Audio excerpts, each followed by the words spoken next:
Okay, lunch break. Pahinga tayo. Pero tingnan nyo yung mga setup, men. Kikita nyo ba yan? Puro rad yan, men. Santiga! Bilin, ano ba ito? Comb. Tapos dito sa side na to, meron din dito. Ito ay cross ride. Major craft bata to. Hindi ko alam, di ako familiar sa drum. Ito naman, cross ride din. Camping rod din talaga. Oh, major craft nga. Medium heavy.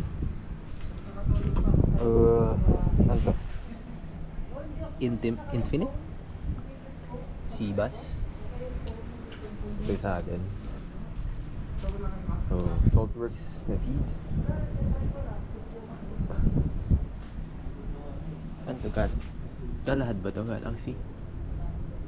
Hindi ako familiar sa sa rad na mga kasama natin. Pero yung mga yan, lahat ng mga yan, nasa fishing villa yan. Kaya, alam mo na, di ba? Lamig ng hangin, basa ka.